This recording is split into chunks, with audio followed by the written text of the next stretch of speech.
right, guys, welcome back, and thanks for joining me for Sipping and Ripping with Rich, aka the Happy Collector. One of the big things I'm trying to do in 2021 is connect you with some of the new players in the sports card market that I think are innovating our market and making it better. Today, I have with me Brian Rabe, founder and creator of the Card Genie Pro App. Hey, Brian, how you doing, man? Thanks, Rich. Appreciate you having me on. Hey, no, thank you for joining. I appreciate it. So, what I find a lot from the questions I get from a lot of the people who follow me on social media with a lot of the new apps and platforms is they want to know a little bit about the person behind it. So can you give us a little bit of background about you and your collecting past? Yeah, absolutely, man. So I started collecting as a kid. I'm almost 42 years old. So I was collecting back in the, mid 80s, early 90s. That was right in the heat of the junk wax era. I was chasing the Ken Griffey's and got quite a nice McGuire and Sandberg and, all those kind of big baseball players back in the day. I have a small Jordan collection, not the 86 Fleer though, which is probably my biggest regret. But yeah, I was huge into cards. I would go to card shows. I didn't take great care of my cards. I wasn't big into grading at the time. I was just, we were trading them at school, opening packs. Kind of got back out of it probably kind of late 90s, early 2000s. I kind of put the boxes away, didn't think about it for a while. But back in the end of 2019, one of my best buddies, sent me a text to say, hey man, you got to check out sports cards again. They're starting to take off.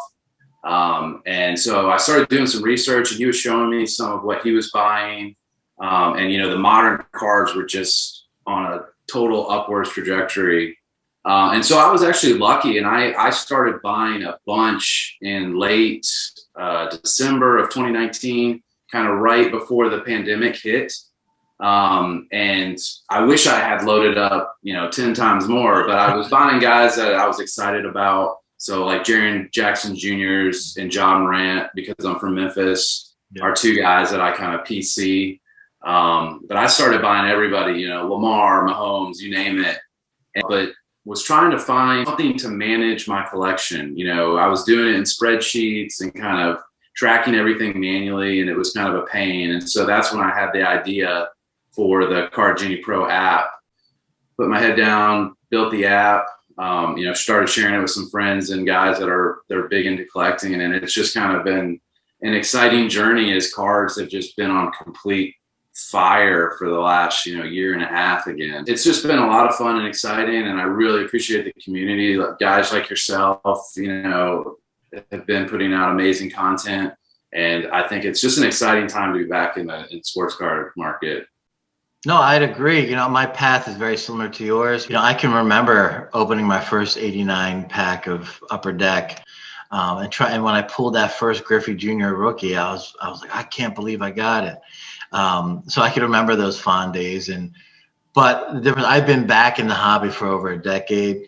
And while 19 going into 20 has been amazing, the market has been good for the last decade. Not outrageously on fire like it is right now, but people were definitely making money. But the expectations that I see the new collectors have with quadrupling their money on a card, that wasn't there. Like in 2016, when you were selling a card and you made a $10, $20 profit, you were happy. Yeah. Moving on to the Card Genie Pro app, I've been on it for a while. The categorizing and collecting of the cards virtually, if you will, is an amazing feature. What I also love is the market watch feature. And I've done multiple videos where I feature your charts and everybody seems to love it. They're displayed, I think, in a very easy way to understand, and it really gives you a good sense of what the markets are doing. What are the features outside of the categorization of your collection and the market? Really added a lot of features over time based on the user feedback. That's been the main driver of a lot of our new features. But you can do profit tracking, so you can mark when you sell a card and put in what you paid for it and what you sold it for, and it'll keep track of your profit. My numbers are insane when I go back and look at some of that, I'm like, there's no other place where you could make that kind of money. No. Granted, I don't think it's going to be like that forever, but it's been, fun in the short term.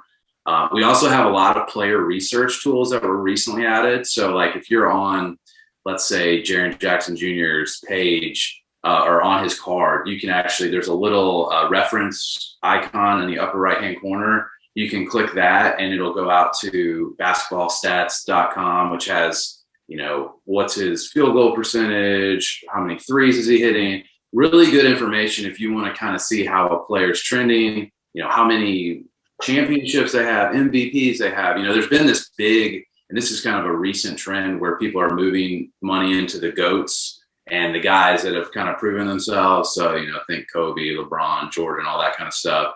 And prospecting has been dying down a little bit, but those research tools are really good to see kind of what their projected stats are, what they've done, any news, injury news, updates, things like that. So, if you've got a couple guys you're really watching, I encourage people to go out and check that stuff out because it's all one-click access instead of having to search for everybody multiple times. You can kind of go in on a card and say, okay, this is a guy that I want to buy. And we've also added links down in the bottom where you can buy similar to that card. So if you have a Jaren Jackson Jr. PSA 10, let's say just the Prism, you can click buy similar and it'll just take you right into eBay and show you all the current sales of his cards that you can buy right there. We've also added some things like you can export your collection to CSV. So a lot of people still want to kind of do some more data manipulation. So you can just save your entire collection out to CSV. We've added in some more premium features.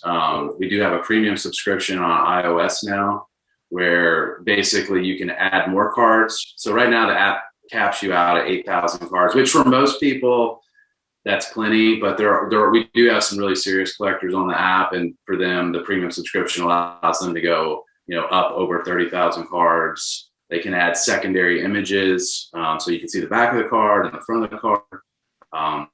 We just added in a new feature last week where now you can zoom in and pinch zoom on the picture. So if you really want to get it, it's, and it magnifies it like magnifying glass. So it's really helpful to kind of see corners and, look a little bit closer to that card and check the quality out.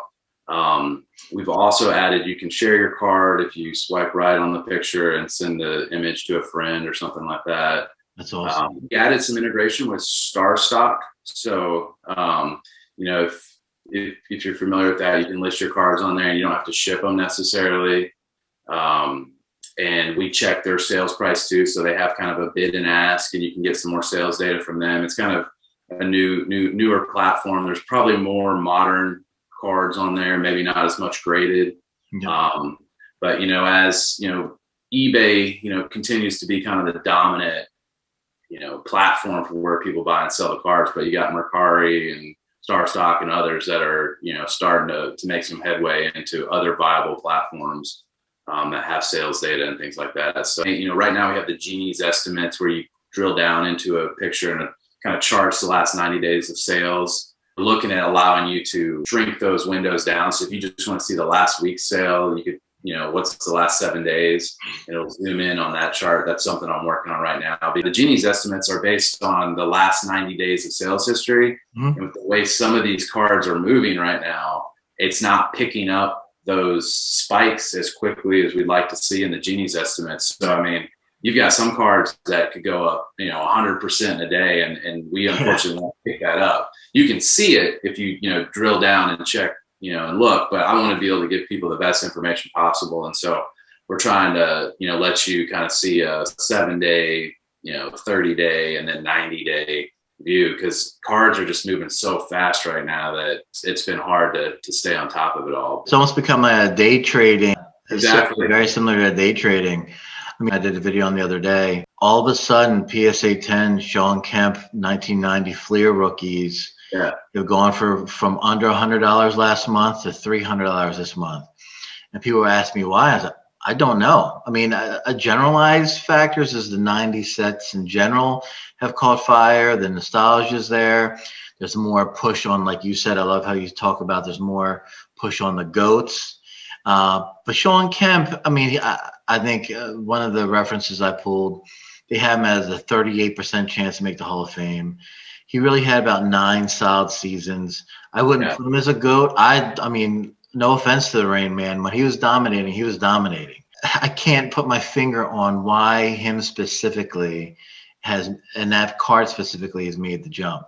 Also seeing this trend where vintage is like super, super hot right now. You know, I've got, you know, cards like this Jerry Rice, you know, rookie. Yeah, beautiful. He's somebody I would consider a GOAT wide receiver, you know, and wide receivers don't get as much love.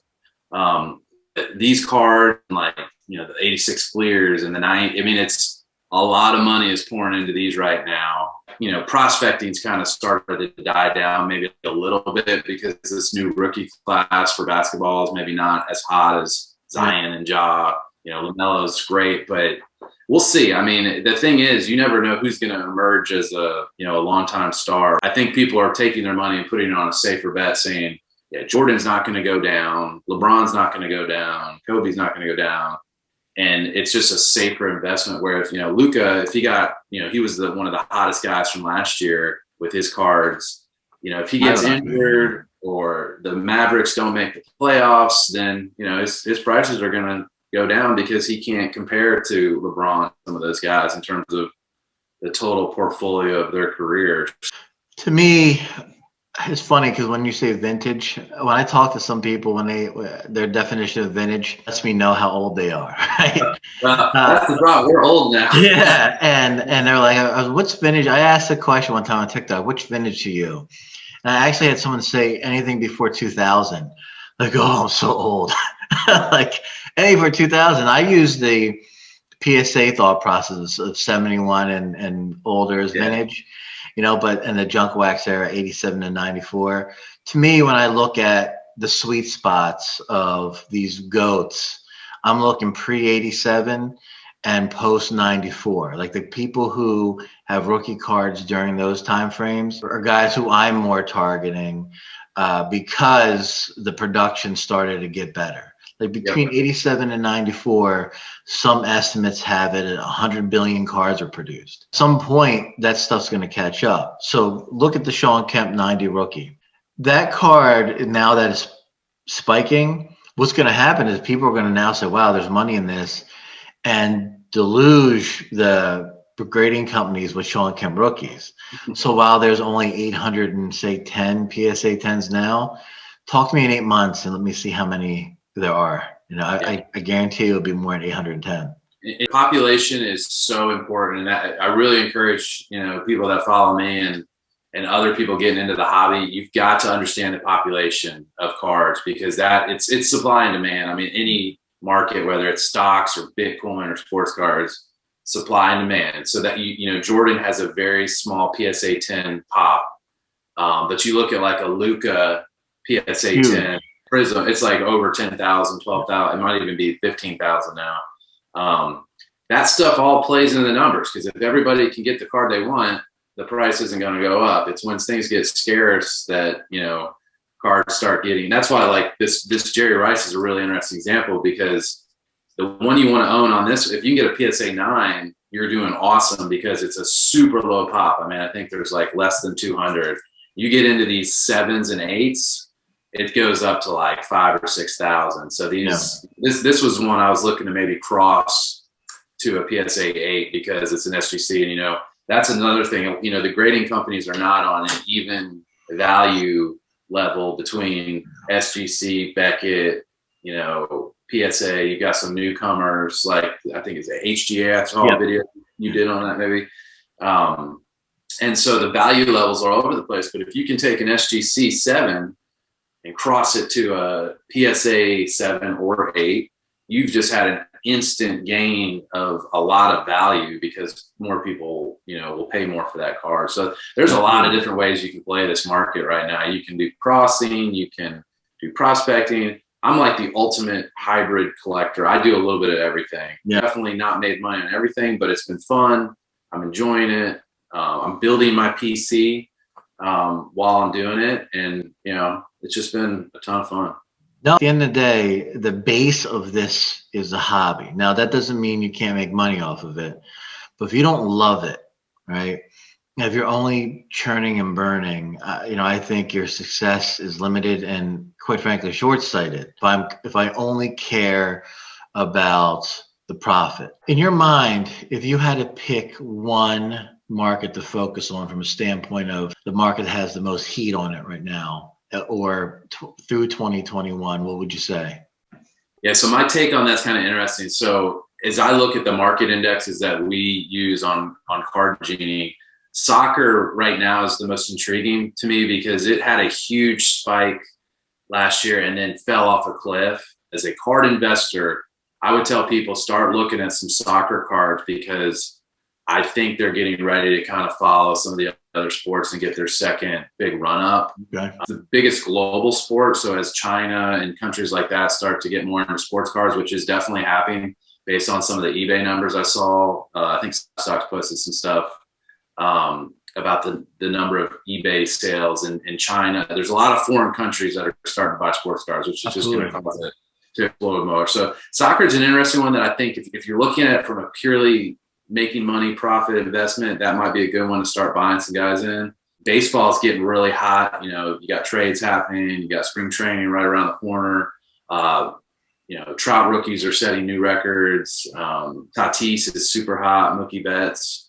So those guys, my take on that is you might want to start selling a little bit of that if you've got those guys. It's always kind of sell the hype and then, buy the dip. There's definite cycles, and that's why, we get a lot of value out of the market indexes we put out because those market indexes are a basket of kind of the hottest guys in each sport.